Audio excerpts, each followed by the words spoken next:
I'm Luzma Trujillo. I come from a Colombian family, third generation in the coffee business.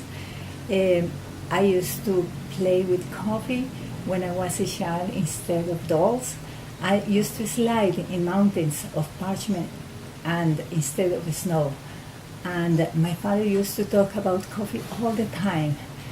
That was unbelievable growing up in a coffee field.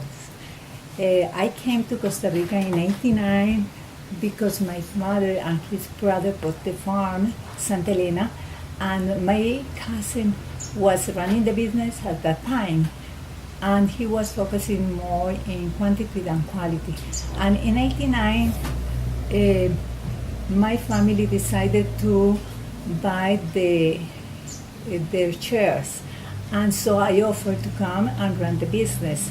And since I've been here, and I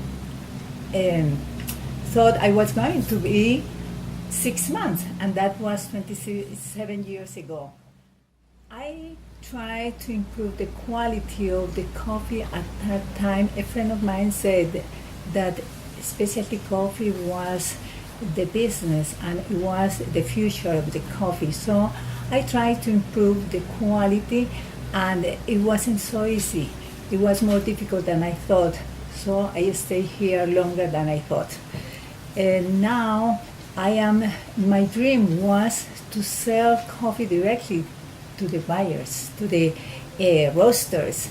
And my first client was Seattle Best Coffee. And I worked so hard that I married him. So anyway, and then I started trying to meet the buyers and where my coffee was going. That was what I wanted, where my coffee was, because before I used to sell it to the exporters here in Costa Rica, and the coffee lost the identity. But then I started meeting people. Now I have the importers like Atlas, that I thought it was great because they provide the coffee to the small roasters that they want a special coffee. And then I sell to Starbucks, and I sell to Japan, Italy. I have a client in Germany and in Netherlands. So I am really happy what we've been doing. Every year we try to improve the quality. And now, last year, I thought, we should do something different in Santa Elena, like micro lots. So I had a desire to do naturals. For me, it was the first time. It was like, I want to try. So we started convincing my workers, because they didn't believe on that. So anyway, we did a micro lot, and I thought it was 7 bags. When we peeled the coffee, it was only 4 bags. And I had to ship some coffee to Atlas. And I sent the sample. I thought that was the most wonderful cup. And I thought, maybe Atlas want it. So anyway, I sent it to them, and they love it. And I thought, great. This is a great opportunity for me. And then they sold 1 bag of coffee to Starbucks, and they had it in the reserve, which surprised me because it was like, wow, wonderful to be in that store. Anyway, this year we were inspired to do the African beds because we didn't have it. So now we are doing 25 bags for them, 2 for another client, and 1 for another client that he wants to try. And anyway, we are doing it in the African beds, and we are going to see how is the cup. We haven't cupped it yet, but we expect it to be really good. We are doing another micro lots in the farm that in some places that we think the coffee is really ripe and nice, and the place is beautiful. So we are doing in different parts of the farms, and we are trying to see how it is, but that is going to be washed coffee.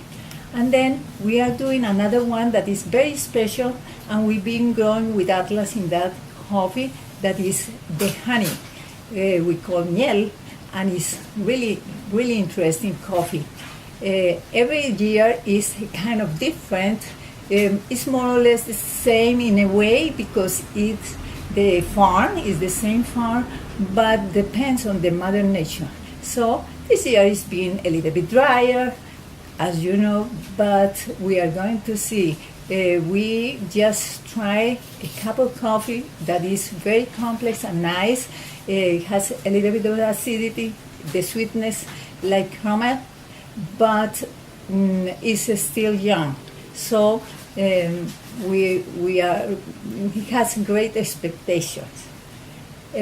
My desire is to grow in the micro lots because that is really interesting world.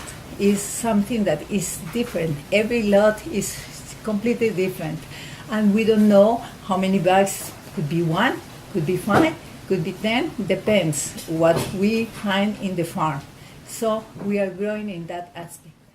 My dream was to sell directly to the roasters, and it wasn't so easy. And my first client was Seattle-based coffee, and when they were interested in my coffee, I couldn't even believe it. And so the coffee didn't lose identity. That is what I wanted to see where my coffee went. And one of my great buyers is Macotillo Coffee. They are in Whidbey Island. They are wonderful. They appreciate so much the coffee. And Vashon Island Coffee Roastery, and they are tiny ones, but they love what they do.